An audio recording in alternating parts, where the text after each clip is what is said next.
पंडित जी, आपके लिए पुलिस की दबिश दिन पर दिन बढ़ती जा रही है। पैसे तो मिल ही गए हैं, आप रशिया क्यों नहीं निकल जाते? नहीं सुखदेवराज, मैं इस मिट्टी की लड़ाई इसी मिट्टी में खड़े रहकर लड़ूंगा।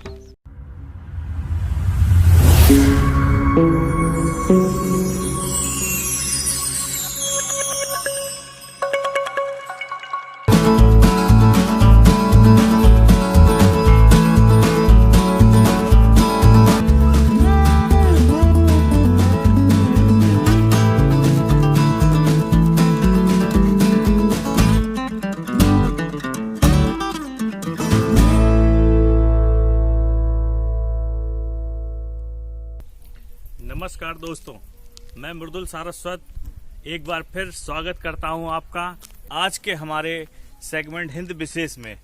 दोस्तों, आज हम हिंद विशेष में आपको बताना और दिखाना चाहते हैं उस देशभक्त, उस महान क्रांतिकारी के बारे में जिन्होंने बुंदेलखंड के मध्य प्रदेश के निवाड़ी जिले के ओरछा नगर के नजदीक सतार छोटी सी जगह है, जहां पर अपना कुछ समय क्रांति आंदोलन के दौरान बिताया था।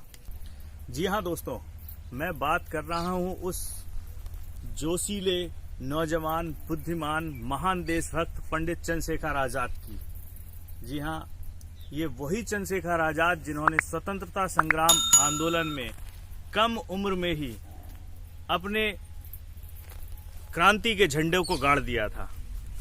मैं बात कर रहा हूं चंद्रशेखर आजाद की, जो कभी गुलाम नहीं रहे, मरते दम तक आजाद थे और आजाद ही रहे। जिस प्रकार ये बुंदेलखंड की भूमि कहा जाता है भारतवर्ष में एकमात्र ऐसी भूमि है जो कभी गुलाम नहीं रही, इसी प्रकार पंडित चंद्रशेखर आजाद भी मरते दम तक कभी किसी के गुलाम नहीं रहे। दोस्तों, हम आज जिस स्टोरी को करने यहाँ आए हैं चंद्रशेखर आजाद की, ओरछा के पास सतार नदी से जुड़े हुए स्थान की, जहाँ उन्होंने अज्ञातवास के रूप में अपना एक समय बिताया था, एक टाइम बिताया था, भेष बदल कर अपना समय बिताया था। उस स्थान पर हम पहुंच चुके हैं, आपको दिखा रहे हैं उस स्थान पर, उस तपोभूमि के बारे में, उस वीर भूमि के बारे में, उस क्रांतिकारी भूमि चंद्रशेखर आजाद की उस भूमि के बारे में, जहाँ उन्होंने अपना बहुत समय एक अज्ञात व्यक्ति के रूप में, अज्ञातवास के रूप में बिताया था, अपना नाम बदलकर, अपनी पहचान बदलकर, अपने आप को यहाँ पर उन्होंने अंग्रेजों की नजर से छुपा कर रखा था। वो स्थान यही सामने आपके मौजूद है, सतार नदी के किनारे बसा हुआ चंद्रशेखर आजाद का वो स्मारक, वो स्थान जिसे हम आज चंद्रशेखर आजाद के अमर शहीद स्मारक के नाम से जानते हैं। आइए हम आपको यहाँ कुछ चीजों पर नजर डालते हैं। ये एक बोर्ड दिया गया है जहाँ पर सतार और आजाद के बारे में कुछ विवरण लिखा हुआ है। सतार, यहाँ चंद्रशेखर आजाद किस सन में आए, उन्होंने किस नाम से यहाँ पर जीवन बिताया, अज्ञातवास के रूप में रहे, यहाँ वो उन्होंने क्या क्या ऐसे काम किए जब तक रहे, क्या वो करते थे, कौन कौन सी ऐसी चीजें हैं, स्थान हैं जो आज भी उनकी यादों को संजोए हुए हैं। उस सारी घटनाओं को हम यहाँ पर आपके सामने रखेंगे और बताएंगे। आइए अब हम उस स्मारक को आपको दिखाते हैं जहाँ चंद्रशेखर आजाद, एक समय ये स्थान पूरा एक जंगल की तरह, एक वन की तरह हुआ करता था, जहाँ पर बहुत समय तक चंद्रशेखर आजाद रहे और उन्होंने अपना समय बिताया। ये सामने उस महान क्रांतिकारी पंडित चंद्रशेखर आजाद की प्रतिमा है, जो उनके शौर्य, उनकी वीरता, उनके साहस की प्रतीक है कि वो किस तरह से अपनी मूंछों पर ताव देकर लोगों को आकर्षित करते थे। उनकी मूंछों का जो जोश था, जो ताव था, लुंगी पहनने की जो उनकी अदाकारी थी और लुंगी में रिवाल्वर लगाने का जो अंदाज था, वो आज भी युवाओं को भाता है। बात करें अगर चंद्रशेखर आजाद के उस वीर क्रांतिकारी के बचपन से जुड़ी यादों की, तो कहा जाता है कि चंद्रशेखर आजाद का जन्म 23 जुलाई 1906 को मध्य प्रदेश के झाबुआ जिले में हुआ था। पिता का नाम सीताराम तिवारी था और मां का नाम जगरानी देवी था।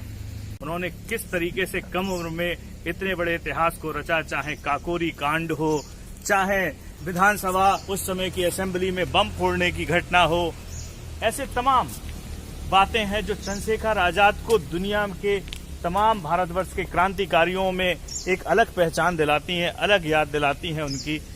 आज हम चंद्रशेखर आजाद से जुड़ी बहुत सी बातें जो इस स्थान से जुड़ी हैं, सतार से जुड़ी हैं, हमारा फोकस सिर्फ इन स्थान से जुड़ी उन यादों को दिखाना है, उन चीज़ों को दिखाना है कि यहाँ जब वो रहे तो उन्होंने ऐसा क्या अपना इतिहास रचा, क्या ऐसी यादें संजोई, क्या ऐसे काम किए जो आज हमारे लिए न सिर्फ एक मिसाल हैं बल्कि हमारे लिए एक देखने लायक चीज़ें हैं और जानने वाली उनकी चीज़ें हैं।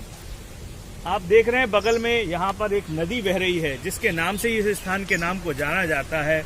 इसे सतार नदी कहते हैं। छोटी सी नदी है, पानी से भरी हुई नदी है। इसी नदी में कभी चंद्रशेखर आजाद नहाया करते थे, स्नान किया करते थे, अपने साथियों के साथ अटकेलियाँ किया करते थे अज्ञातवास के दौरान। इस नदी को ही कहा जाता है सतार नदी, जो कभी भी सूखती नहीं। इसमें कितना भी गर्मी पड़ जाए, कहा जाता है कि गर्मी के मौसम में ज़्यादातर नदियाँ, बड़ी बड़ी नदियाँ सूख जाती हैं, पर ये एक ऐसी नदी है सतार नदी जिसमें कितनी भी गर्मी, भीषण गर्मी पड़े पर इसका पानी कभी सूखता नहीं है, इसकी धारा कभी रुकती नहीं है। ऐसी विशेष नदी के किनारे चंद्रशेखर आजाद ने अपना एक बड़ा समय, एक काफी टाइम अज्ञातवास के रूप में नाम और वेश बदलकर बिताया। चलिए अब इस नदी के आगे हम बढ़ते हैं और आपको दिखाने की कोशिश करेंगे चंद्रशेखर आजाद से जुड़े और भी कुछ ऐतिहासिक पहलुओं को। सबसे पहले हम यहाँ के कर्मचारी से आपकी बात कराएंगे जो यहाँ से जुड़ी चंद्रशेखर आजाद की यादों के बारे में हमें एक एक करके बताएंगे कि कौन कौन सी ऐसी चीजें हैं, कौन कौन से ऐसे स्थान हैं, कौन कौन सी ऐसी जगह हैं जो चंद्रशेखर आजाद का जिनसे नाम जुड़ा है, पहचान जुड़ी है, चंद्रशेखर आजाद की जिनसे यादें जुड़ी हैं। तो आइए हम मुलाकात करते हैं यहीं के सतार के इस स्मारक के, अमीर शहीद स्मारक के कर्मचारी जो हमारे बीच मौजूद हैं, इनसे जानने की कोशिश करेंगे और इनके साथ चलेंगे। हम पूछेंगे कि यहाँ क्या क्या ऐसा है जो चंद्रशेखर आजाद की यादों को ताजा करता है और ये किस समय की बात है। ये सारी घटनाएं हम इनसे पूछेंगे, जानेंगे। नमस्कार भैया, क्या नाम आपका? हमारा बाल मुकुंद कुशवाहा। आप आइए हमारे साथ और हम दिखाते हैं, हमें बाल मुकुंद जी बताएंगे यहाँ पर चंद्रशेखर आजाद से जुड़ी कुछ ऐतिहासिक, उनके जमाने की, उनके द्वारा निर्मित की हुई चीजें, जिनमें से अभी बाल मुकुंद जी ने हमें बताया कि एक ये कुइयां, छोटा सा कुआं है, इसका भी चंद्रशेखर आजाद से जुड़ा कोई इतिहास है। जरा आप हमें विस्तार से बताएंगे बाल मुकुंद जी। ये चंद्रशेखर आजाद जी ने अपने हाथों से स्वयं ये खोदी है कुइया, और आज भी हजारों लाखों लोग आते हैं इसका जल पीने के लिए, इसको देखने के लिए। ये एक आस्था का केंद्र बना हुआ है। ये वही हनुमान, बाल हनुमान हैं जिन्हें चंद्रशेखर आजाद ने अपने हाथों से स्थापित किया था। हमारे बीच मंदिर के पुजारी जी मौजूद हैं जो उनके बारे में, इन बाल हनुमान के बारे में, इस मंदिर की विशेषता के बारे में हमें कुछ बताएंगे। जानते हैं पुजारी जी से इसके बारे में। ये सन 24 में मंदिर बना था, 1924 में। ये चंद्रशेखर आजाद जी ने बनवाया था और इनकी ये विशेषता है कि इन जब से रोड बना है ये, यहाँ पर कोई अजान नहीं हुआ है आदमी। इनकी निगाह ऐसी है कि सामने निगाह है इनकी रोड के। तो रोड पे जो भी दुर्घटना हुई है, वास्तव में कभी कभी 2-3 दिन में दुर्घटना हो जाती है। बस गिर जाती है, टेम्पो गिर जाती है, ठेला गिर जाते हैं, लेकिन कोई अजान नहीं हुआ है आज तक। पुजारी जी का कहने का मतलब है कि ये मंदिर में जो बाल हनुमान विराजे हैं, इनका मुख ठीक सामने जो रोड है, जो ओरछा की ओर जाता है और झांसी की ओर जाता है, इस रोड के पे जब भी कोई एक्सीडेंट होता है, अक्सर 2-4-6 दिन में, 10 दिन में, 15 दिन में, या कभी भी कोई एक्सीडेंट होता है, कोई दुर्घटना घटती है, तो घटना भले घटे, लेकिन इनका प्रताप इतना है कि आज तक उस घटना में किसी को कैजुअलिटी नहीं हुई, किसी को दुर्घटना में बहुत बड़ी चोटिल नहीं हुई, या किसी की मृत्यु आज तक नहीं हुई। इनके प्रभाव से ये उन सभी लोगों की रक्षा करते हैं जो इधर से निकलते या गुजरते हैं। ये इस मंदिर की, इस हनुमान मंदिर की, इन बाल हनुमान की एक विशेषता है, ये एक खासियत है। चलिए अब हम यहाँ से जुड़ी कुछ और भी यादों को जानने की कोशिश करते हैं बालकिशन जी से कि क्या यहाँ पे और भी ऐसा मौजूद है जो चंद्रशेखर आजाद की यादों को तरोताजा करता है, उनकी यादों को हमें बताने की कोशिश करते हैं।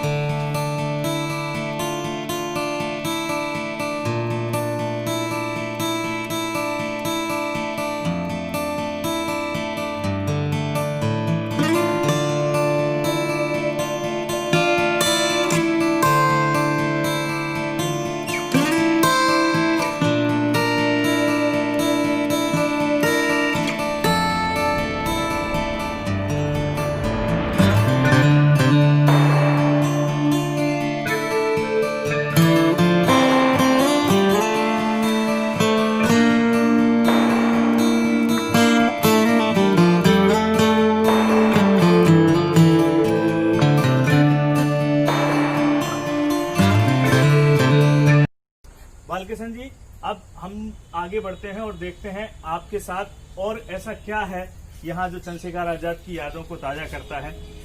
ये उनकी कुटिया है जहाँ पे उनने 1.5 वर्ष यहाँ बिताए हैं और वैसे ही की वैसी है जैसी थी, केवल थोड़ा ऊपर इस पे थोड़ा छाया किया है कि वो गिर रही थी ज्यादा। तो ये उनकी कुटिया है जहाँ उनने 1.5 वर्ष बिताए हैं। अंदर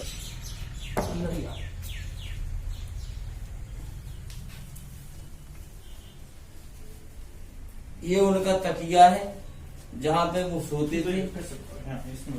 ये उनका तकिया है, बिस्तर है, इसी जमीन पे वो लेटते थे। 1.5 वर्ष यहीं पे उनने निकाली है, काटी है। और सामने उनके साथी लोग इस पे बैठते थे, सामने मार्गदर्शन करते थे, सारे लोग यहाँ बैठते थे उनके साथी। और वैसा ही का वैसा है, जैसा था वैसे ही है। इसमें थोड़ा ऊपर छाया कर दी क्योंकि गिर रहा था वो। ये जो है उनके साथी लोग यहाँ बैठते थे, उनको वो यहाँ पे राय देते थे कि क्या करना है, आगे का प्लान क्या है, सारी चीजें। तो देखा आपने, बालकिशन जी ने हमें बताया ये वही स्थान है पंडित चंद्रशेखर आजाद का, ये वो बिस्तर है, वो कठोर बिस्तर है जिन पर उन्होंने अपने शरीर को रखकर आराम करते थे। इस कठोर पत्थर पर वो अपने शरीर को आराम देते थे। ठीक सामने उनके एक और चबूतरा बना हुआ है जहां उनके दोस्त और मित्रगण, उनके साथी भी बैठा करते थे। चंद्रशेखर आजाद के इसी कुटिया में, इसी स्थान पर बैठकर क्रांति से जुड़ी अपनी रणनीतियों को बनाया करते थे और साथियों को बताया करते थे। और यहां से उनका संदेशा पूरे भारतवर्ष में उनके वीर साथियों और क्रांतिकारियों तक पहुंचता था। ये स्थान आज इतिहास की दृष्टि से बहुत महत्वपूर्ण है और बहुत दर्शनीय स्थान है। ये स्थान चंद्रशेखर आजाद ने इस कुटिया को सड़क से बहुत दूर अंदर जंगल में बनवाया था, कोने में, और इसको इतना गुप्त रखा था, इतना गोपनीय रखा था ताकि इस तक किसी की आसानी से नजर ना जा सके।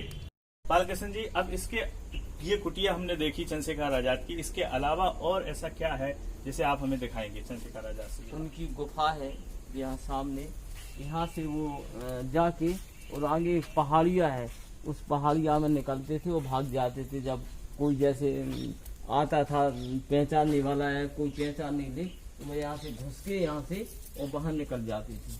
कौन सी गुफा है, वो कहाँ है? थोड़ा सा हमें पास ले चल के हम वहां जाके देखना चाहेंगे। ये है सर वो गुफा, और खंडर हो गई है सांपों आपों की वजह से, इसको बमीठा हो गया है इसमें। तो उनकी गुफा है, यहाँ से एक पहाड़िया है, बाहर निकलते थे वो, यहाँ से घुस के, माने अब तो खंडर हो गई है थोड़ी, सांप आप वगैरह है तो उसको बंद कर दी गई है। सुना आपने, बालकिशन जी ने हमें बताया कि चंद्रशेखर आजाद जब इस कुटिया में अज्ञातवास के रूप में रहा करते थे, उसी समय उन्होंने इस कुटिया का निर्माण इस गुफा का निर्माण कराया था, अपने हाथों से इस गुफा का निर्माण किया था अपने साथियों की सहायता से। ये गुफा यहाँ से कुछ दूर एक पहाड़ है, वहां जाकर खुलती है। और उस जमाने में जब कभी अंग्रेज या कोई आपदा आने का उनको अंदेशा लगता था कि कोई आने वाला है, उनको पकड़ सकता है, या कोई ऐसी शंका होती थी, तो इसी गुफा के रास्ते वो और उनके साथी यहाँ से सीधे उस पहाड़ की तरफ निकल के और भाग जाते थे, कभी किसी के हाथ नहीं आए। ये एक विशेष स्थान है, बहुत जंगल था यहाँ पे। लेकिन आज चूंकि यहाँ पर इतना जंगल हो गया है और इतना वो जो मिट्टी है, उस मिट्टी ने पानी से, बारिश से उस गुफा को दबा दिया है। इस वजह से इस स्थान को आज भी लेकिन ऐसा का ऐसा ही रखा गया है, लोगों को दिखाने के लिए और पर्यटकों को दिखाने के लिए। बालकिशन जी, जब यहाँ चंद्रशेखर आजाद अपने साथियों के साथ रहा करते होंगे तो निसंदेह उनको अपने भोजन, इन सब चीजों की व्यवस्था भी करनी पड़ती होगी। कहाँ भोजन बनाते थे? क्या आज भी उनके भोजन बनाने के कोई ऐसे चिन्ह, कोई अवशेष, कोई उनकी रसोई या उनका कोई ऐसे चीजें मौजूद हैं जिन्हें हम दिखा सकते हैं लोगों को? जी सर, ये सामने उनकी कुटिया है, कुटिया के बगल में रसोई है जो आज भी वैसे की वैसी है, हम आपको दिखाते हैं। आइए देखिए, ये वो रसोई है जहां चंद्रशेखर आजाद, कुटिया से बिल्कुल लगी हुई रसोई है, बिल्कुल पास में ही रसोई है जहां चंद्रशेखर आजाद और उनके साथी यहाँ पर अपने लिए भोजन आदि बनाने की व्यवस्था करते थे। आज भी इस स्थान को ऐसा का ऐसा ही रखा गया है, पर्यटकों को दिखाने के लिए इस स्थान की आज भी वैसी की वैसी व्यवस्था दिखाई गई है कि चंद्रशेखर आजाद किन हालातों में, किन परिस्थितियों में यहाँ पर अपना भोजन आदि तैयार किया करते थे। आइए अब हम यहाँ से आगे की ओर बढ़ते हैं बालकिशन जी के साथ। ये हमें दिखाने वाले हैं यहाँ चंद्रशेखर आजाद से जुड़े हुए कुछ ऐसे स्मृति मंदिरों को जो उनकी याद में, उनकी मोनूमेंट्स के रूप में यहाँ पर बनाए गए। बताएंगे हमें बालकिशन जी वो कहाँ हैं, क्या स्थिति में हैं, वो सारी चीज़ें भी जानेंगे। और उसके बाद हम आपको एक और विशेष बात बताएंगे लौट कर यहाँ पर कि यहाँ जो उनके साथ के या उनके बाद के क्रांतिकारी या फ्रीडम फाइटर रहे हैं, उनसे जुड़े यहाँ पे कुछ कमरे, कुछ भवन बनाए गए हैं आज नई अवस्था में, जहाँ आज भी फ्रीडम फाइटर और उनके परिवारजन आते हैं, रुकते हैं और यहाँ आकर उनको एक आत्मिक सुकून मिलता है कि हम उस भूमि पे हैं जहाँ हमारे पूर्वजों ने क्रांति की लड़ाइयाँ लड़ी और विपरीत परिस्थितियों में जीवन बिताया। चलते हैं बालकिशन जी के साथ उन स्मृति चिन्हों की ओर। क्या दिखाएंगे? बालकिशन जी, आप यहाँ अब हमें क्या दिखाने वाले हैं? स्मृति मंदिर दिखा रहा है आपको, जो यहाँ आस्था का केंद्र है। हजारों लोग यहाँ पे देखने आते हैं इसको, हजारों की संख्या में। हम पहुंच गए हैं यहाँ बालकिशन जी के साथ। ये आप भवन देख रहे हैं, ये आधुनिक बना है, जो बनाया गया है चंद्रशेखर आजाद से जुड़ी हुई यहाँ की स्मृतियों को दिखाने के लिए, यहाँ की व्यवस्था को दिखाने के लिए कि यहाँ और ऐसा क्या क्या था जो चंद्रशेखर आजाद ने किन किन रूप में यहाँ अपना समय बिताया, कैसी स्थिति में यहाँ रहे, उन सबको यहाँ एक पिक्चर के माध्यम से, फोटो के माध्यम से, उनकी गैलरी, फोटो गैलरी के माध्यम से यहाँ दिखाने की कोशिश की गई है। तो आइए हम शुरुआत करते हैं उस ओर से जहाँ से आजाद की कुछ कथा यहाँ दिखाई जा रही है। आप देख सकते हैं यहाँ पर चंद्रशेखर आजाद का उस समय का विवरण दिखाया जा रहा है। काकोरी कांड, काकोरी कांड जब ट्रेन में अंग्रेजों का जो धन था, जो उनके हथियार थे, उनको चंद्रशेखर आजाद और उनके साथियों ने लखनऊ के पास काकोरी कांड में करके लूटा था। इसके बाद आप आगे बढ़ें तो देखेंगे चंद्रशेखर आजाद किस तरह अपने साथियों को ट्रेनिंग दे रहे हैं, महिलाओं को, लेडीजों को भी उस समय क्रांति में कूदने का आह्वान किया और उनको हथियार चलाने की सीख दे रहे हैं। आगे हम देखेंगे कैसे चंद्रशेखर आजाद अपने साथियों के साथ उस समय की घटना को पढ़ रहे हैं अखबार में, जब असेंबली में बम फेंका गया था और वो घटना बड़ी सुर्खियां बटोरी थी। आजाद के साथ पंडित जवाहरलाल नेहरू के समय का वो चित्र दिखाया गया है। आगे आप देखिए जब चंद्रशेखर आजाद ने लाला लाजपत राय पर लाठियां बरसाने वाले अंग्रेज प्रशासक को गोलियों से भून डाला था। इसी तरीके से आप आगे बढ़ते जाएं तो यहाँ पे अपन को कई ऐसी चंद्रशेखर आजाद से जुड़ी यादें हैं जो यहाँ दिखाने की कोशिश की गई है। चंद्रशेखर आजाद का पूरा समय कैसे कैसे बीता, क्या उन्होंने किया, ये बड़े बखूबी यहाँ पर पिक्चरों के माध्यम से, फोटो के माध्यम से इस स्मृति मंदिर में दिखाने की कोशिश की गई है। फोटो गैलरी के अलावा जो आप देख रहे हैं चंद्रशेखर आजाद से जुड़ी यहाँ तमाम पिक्चर, फोटो क्रांति के जमाने की, उस स्वतंत्रता संग्राम के जमाने की दिखाई गई है। उसके अलावा एक विशेष बात से हम आपको रूबरू कराने वाले हैं, जो अभी अभी हमें बालकृष्ण जी ने बताई है कि यहाँ पर आज भी चंद्रशेखर आजाद के नाम से, उनको श्रद्धांजलि के नाम से, उनकी श्रद्धा के नाम पर यहाँ आज भी एक दिया जलाया जाता है, प्रतिदिन जलाया जाता है, प्रज्वलित किया जाता है, जो इस बात का प्रतीक है कि आज भी लोगों में चंद्रशेखर आजाद के बलिदान को लेकर उनकी क्या सोच है, क्या उनकी श्रद्धा है बुंदेलखंड वासियों में और भारतवासियों में।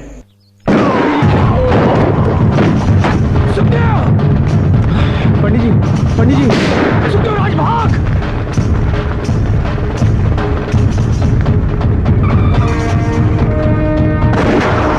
देखिए ये वही स्थान है, वही दिया है जो आज भी चंद्रशेखर आजाद की श्रद्धांजलि के तौर पर उनके सम्मुख जलाया जाता है, उनके सम्मान में जलाया जाता है। आसपास सरस्वती और भारत माता की तस्वीरें दिखाई गई हैं, चंद्रशेखर आजाद के 2 कटआउट लगे हुए हैं और कलश, नारियल के अलावा एक पिस्टल जो उनकी मुख्य हथियार होती थी, उनकी कमर में हमेशा उनकी लुंगी के साथ लगी होती थी, उस पिस्टल को भी स्मृति चिन्ह के रूप में इस कांच के ताबूत में रखा गया है। इस स्थान पे आज भी वर्षों से आज तक, जब से चंद्रशेखर आजाद के समय से आज तक यहाँ पर ये दिया प्रज्वलित किया जाता है, ऐसा हमें यहाँ बालकृष्ण जी ने बताया। हम जानने की कोशिश करते हैं बालकृष्ण जी से इसके बारे में कुछ। बालकृष्ण जी, ये दिया कब से जलाया जाता है? ये दिया साहब पहले तो अखंड जलता था, हमेशा जी जलते ही रहता था, लेकिन कुछ सरकारें आई बदल गई, तो अब ये है कि हम इसको सुबह शाम जलाते हैं। और जो इनके संग साथी है पुराने, जो इनसे जुड़े लोग भी आते हैं, तो इस दिया को जो है जलाते हैं या इनको टीका लगाते हैं और श्रद्धांजलि के रूप में उनको नमन बंधन करते हैं।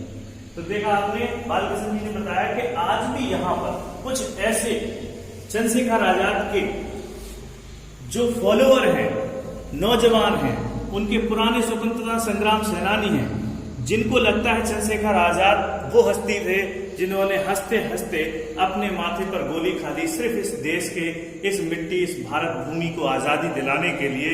उनके जो उनके गुण, जो उन पे आस्था रखते हैं, वो आज भी यहाँ आते हैं, उनके नाम से दिया जलाते हैं। कहा जाता है ये पहले अखंड ज्योति के नाम से जलता था।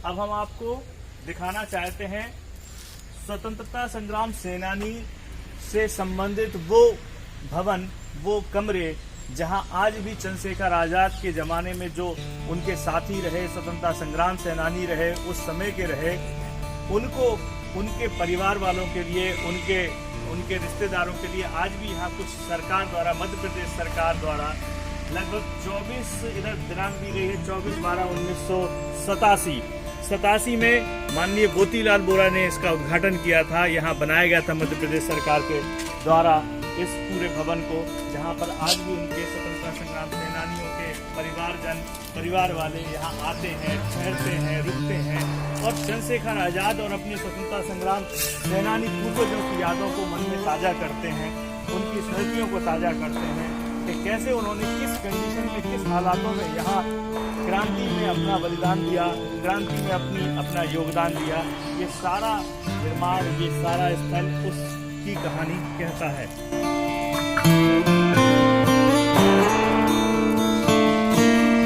चंद्रशेखर आजाद के इस स्थान को, जहां चंद्रशेखर आजाद रहे और अज्ञातवास के रूप में रहे, कहा जाता है कि चंद्रशेखर आजाद जब यहाँ अज्ञातवास बिता रहे थे तो उस समय झांसी के निवासी रुद्र नारायण जी ने उन्हें यहाँ पर छुपे रहने के लिए, अज्ञात रूप में रहने के लिए नाम हरिशंकर ब्रह्मचारी के नाम से उनको एक नाम दिया था, उपनाम दिया था। उस नाम से ही लोग, यहाँ के ग्रामीणवासी, यहाँ के लोग उनको जानते थे। कोई ये नहीं जानता था कि ये चंद्रशेखर आजाद हैं। सभी उन्हें हरिशंकर ब्रह्मचारी के नाम से एक सन्यासी के रूप में जानते थे और वो सन्यासी की तरह ही कुटिया में अंदर रहते थे, जैसा अभी पहले हमने आपको बताया है सारी चीज़ों में, और सन्यासी की तरह ही वो भोजन पकाया करते थे। उस दौरान वो लोगों से छुपकर अपने नाम और वेश को बदलकर अपने साथियों को तीरंदाजी, हथियार चलाना और कबड्डी, कुश्ती और साथ साथ क्रांति में कहाँ क्या करना है उसकी रणनीतियों को बनाया करते थे और लोगों को और गांव वालों की नजर में ना आए कि कहीं ये कौन ऐसा व्यक्ति है जो यहाँ इस तरीके से रहता है। इस बात को छुपाने के लिए वो यहाँ पास में एक गांव है जिसे आज मध्य प्रदेश शासन ने नाम दिया है आजादपुरा, जिसका पहले कोई और नाम हुआ करता था। उस गांव के बच्चों को वो एक टीचर, एक अध्यापक बनकर शिक्षा दिया करते थे और साथ साथ कुश्ती आदि खेल दिखाया करते थे, जिससे गांव वाले उनसे बड़े प्रभावित हुए और उनको अपने दिल में स्थान दिया। तो आज हमने पूरी कोशिश की कि आपको सरदार चंद्रशेखर आजाद से जुड़ी उन विशेष छोटी से छोटी और मोटी से मोटी और बड़ी से बड़ी बातों को आप तक पहुंचाएं, आप तक दिखाएं और आप पूरी कोशिश की है कि आपको वो सारी चीजें पसंद आए। तो आज का हमारा आपको एपिसोड, आपको हमारा सतार का ये एपिसोड कैसा लगा, आप हमारे इस एपिसोड को देखिए, सब्सक्राइब कीजिए, लाइक कीजिए और हम इस एपिसोड के अंत में आपको इससे जुड़े हुए जो डिस्क्रिप्शन डालेंगे उसके नीचे हमारा मोबाइल नंबर दिया गया है। उस मोबाइल नंबर पर आप हमें मैसेज और कमेंट्स के द्वारा हमें बताएं ताकि हम इससे आगे की और कुछ अच्छा कर सकें और अच्छा कर सकें। धन्यवाद। जय हिंद।